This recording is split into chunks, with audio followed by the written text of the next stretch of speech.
All right, good morning, good morning. I got 18 minutes of record time on my phone, so I'm going to keep it untimed to that. Hey, it's a beautiful morning. That's a positive. I wake up in not the best mood, having my Knicks be down 0-2 in a series I expect to win. But I knew the possibility of the Pacers coming out and playing well as they have. The Knicks needed to match that. The Knicks needed to get game one, and we needed to get game two. We just needed to play better down the stretch. A few things. Campaign, that was one of the worst shots I've ever seen. And you've been a nice player. You've been a nice journeyman role player. Got an ugly shot. It goes in. You got some skill. You'll get another job. But I don't want to see you in the Knicks. I don't want to see... you're going to be in a uniform and you're going to play and possibly... But you deserve a promotion. Like, the fact that Precious Achiuwa is buried on a bench and we're in a series where, we could use some rebounding, we could use some beef, we could use some defense, and we go to campaign in crucial minutes of a tight game. And, again, he's not the worst point guard in the world. I just need an upgrade. And that shot, I just can't. I don't understand it, bro. I didn't believe what I was watching. I really thought the defender had to get a piece of it. But, you shot hunt. Campaign shot hunts. He hunts for his shot. And that's not what a point guard needs to do. I mean, and this will lead me to the other thing of, Coach Thibodeau. Now, the media will say what the media will say. They will say, well, Thibodeau got you this far, blah, blah, blah. And I get it, and I appreciate that. I've been pretty consistent. I know he outcoached Missoula. I know he outcoached Teddy Bickerstaff. But he's getting his food taken so far by Rick Carlisle. And I get it. Rick Carlisle's a championship coach. He got the one championship. Thibodeau had it. And that's the reason. I mean, I don't think Rick Carlisle is the world's greatest coach. I think he's probably top 10, maybe. That's still in the coaching pool.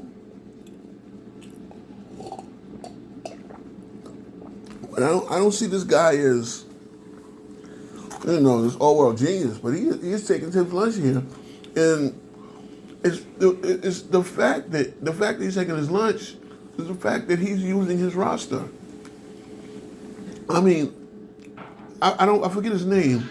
I know, I should know his name, his first name, but Shepard. The fact that he can use Shepard and make an impact, he's pushing the right buttons. And Tibbs pushes no buttons. Tibbs sits there and he has a program. He programs the starting five in. He programs the substitution patterns. I mean, this guy will call timeout and bring the same guy in because his time and score substitution patterns are that rigid and strict. And it's like, this is the playoffs, guy. We got to get a game and take the pressure going on, I fully expected to win this series in 5. But between coaching and errors, and again, that's the next thing. The players made the error, right? But where's the preparation where you're not instructing them time and score scenarios?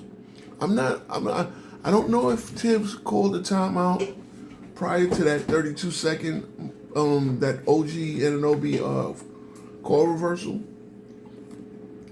But why did the Knicks not understand with 22 seconds on the shot clock and 32 and a 5-point lead, you dribble the ball out as long as you can. And at 22 seconds, OG Anunoby went up for the dunk. I get it. It was open. It looked open for a minute, but he bobbled the ball. allowed Siakam a chance to recover, and Siakam got away with a foul.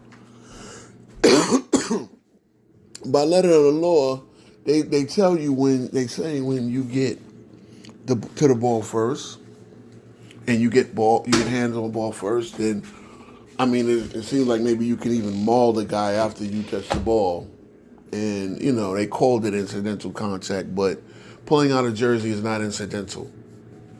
Okay, pulling it because a crucial play last night, when they in-balled about him, Neesmith, and Neesmith fell down. It was a bad pass all the way, but they got Jalen Brunson for a jersey. So this is my thing. What are fouls? What are fouls? Are we calling the rule books? I don't want to get on the referee and all that shit. The bottom line is, if the Knicks just dribble out the ball and wait to get fouled, we win game one. There's no Halliburton shot. There's no overtime. There's no missed goaltend. There's no overturn. The overturn calls wouldn't have meant anything. And again, that speaks to preparation.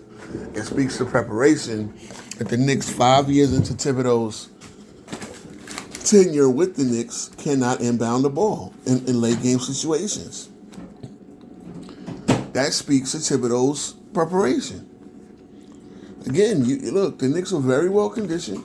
And again, I think the next coach can bring all the things that Thibodeau does, but have feels for the game in game. Like, that's the problem. I don't think he has a feel for the game, and I don't see any in-game adjustments. I see him standing there. Just putting in the program, and it's not based on analytics. It's not based on analytics. So I don't want the next coach to be a slave to analytics. I don't want the next coach to be a slave to analytics. But I also don't want the next coach to not understand that, you can't use them to a point. Like, it's got to be a happy medium in between. And this is the problem. This is the problem. I mean, again, the Knicks are in a 2-0 hole. They're in deep trouble. I'm getting tweeted. I'm getting tagged and tweeted everywhere. Hey, look, man, I talk my mess. The problem is, I'm going to say this. Anybody that's tweeting me, again, if you were sitting there all gung-ho and happy and this, that, and the third, I mean, not even gung-ho, but if you were sitting there all stoic and talk, like, if you didn't show up after the Knicks beat the Celtics when you said, and again, here's my theme. Everybody knows, and right now, I knew that the Knicks were going to beat the Pacers. So everybody knows, the playoffs prove opposite, right? So even me, and I'm not saying the series is over, but one thing I was definitely wrong at is the Knicks were not going to have the Knicks having an easy time with the Pacers. Now again, if game one comes out and we come out a little bit more focused. Look, the Knicks got to focus, and I say this, because I do give the players some grace. It's like they have to live for the sins of Knicks past. As I was remarking, I mean, I don't think on Zay last night. I don't think any of the Knicks were born, except for maybe two. I think Campaign was born. I think, I know Jalen Brunson wasn't born. Cat might have been born later in the year. This is 95. I'm talking about between the Reggie Miller choke sign and the Patrick Ewing finger roll.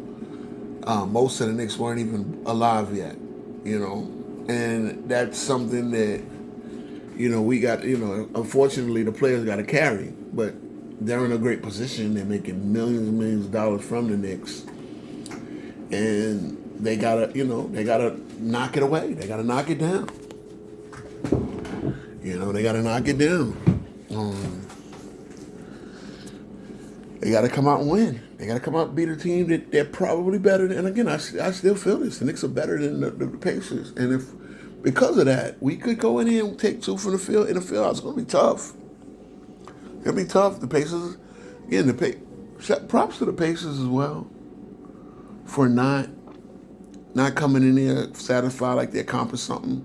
They came out to battle. Siakam wore us out.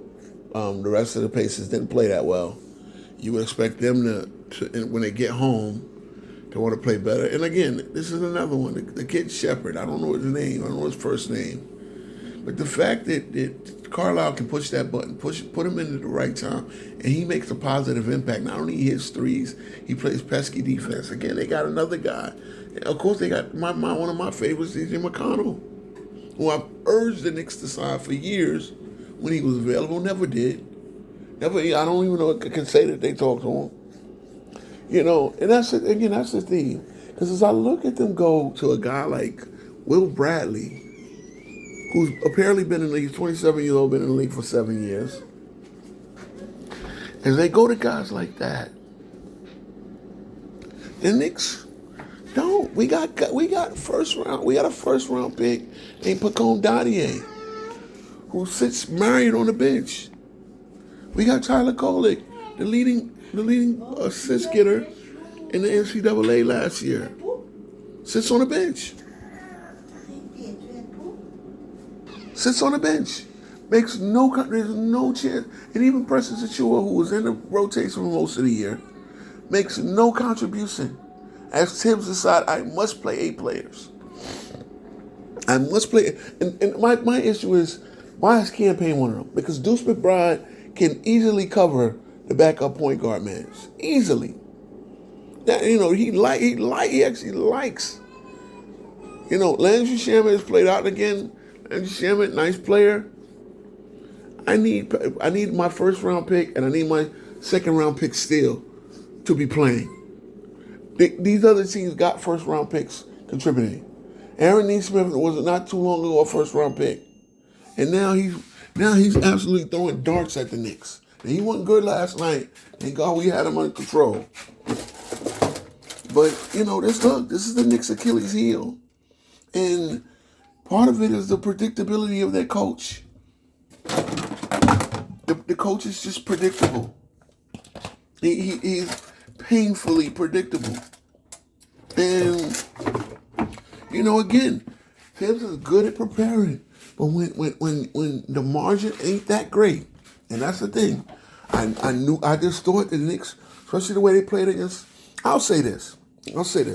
Indiana is definitely playing the best basketball out of everybody. They're playing the best basketball most consistently. You know what you're going to get from them as a team. And I'll give them props on that. In these playoffs, and that's the way it goes, in this era of parity, this will look like, when we look back in history, this will look like the 70s, where a different team is probably going to win every year. I believe Boston and the Knicks took two championships in the 70s. And I believe they were the only teams to do so. But this is looking like an era of parity, and Indiana are playing the best. Now I still think in a potential, I think they will get their door rocks by OKC. Because I think OKC does what they do when they play defense and they do it better.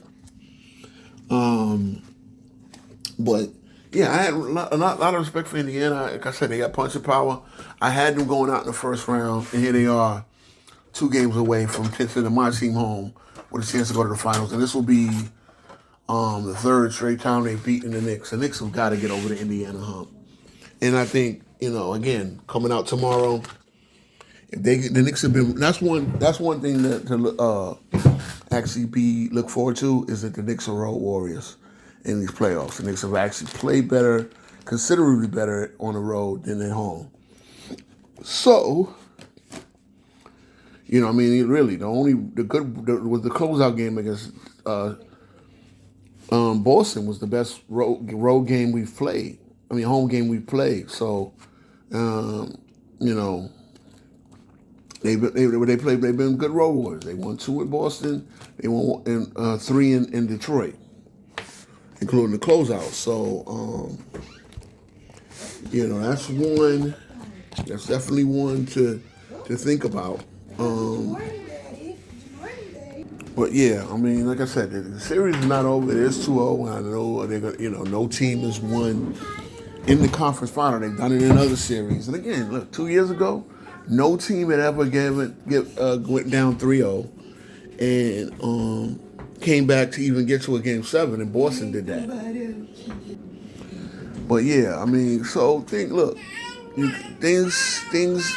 everything is possible. That's the other theme that I've had in these playoffs. Everything is possible. So when Knicks come back, and again, even if the Knicks come back and Tibbs works his magic, I'm not. He's got to go. He's got to go because I need a button pusher. I need a guy who I'm not saying take dumb chances and just put a random guy in, but this is my thing. It's like, why is my bench not developed? Obviously, Indiana had a better bench. The theme of Thibodeau's tenure is the Knicks have been a bench team. We've been a team that plays off the bench. Now, again, you trade Dante DiVincenzo, who was would have been a 6th man of the year candidate. Definitely 6th man of the year candidate type player. He was. It was controversy about him being demoted to the bench because obviously we got his college teammate Bridges, but with all that said and done. And again, like Josh Hart plays 28 minutes. So are you ready to bring Josh off the bench just to strengthen the unit? So that's what I'm saying. I need a button pusher. The Knicks got a chance to win a championship. Even if we don't win this year, we damn sure will be a contender next year. I don't hear what nobody says. Okay? Look, the Knicks get a lot of hate and all this, and I can. Again, most people hate and can't talk basketball, so I don't even respect them. I don't respect them. I talk my shit, but I try to get them to talk basketball, and they don't. They just tell you dumb history. And again, the history is no team has ever gone down 2-0 at home in the conference final. They've done it in other series, but in the conference finals. But again, I think, the fact of the matter is I think the Knicks on a daily basis, it's funny because I'm looking at the spreads that, they actually thought that the spreads there thought that the Knicks were closer to the Pacers than the Knicks were to the Celtics, and the Knicks played considerably good basketball. Look, all the prognosticators, all of the shouldas and couldas and wouldas and all that, man.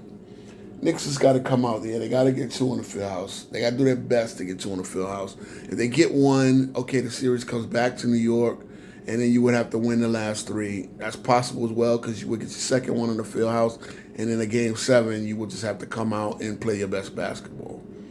But yeah, man, Tibbs has got to go. I'm gonna wrap it up here because my 18 minutes is up, and let's go Knicks, man. I'm always optimistic. Peace.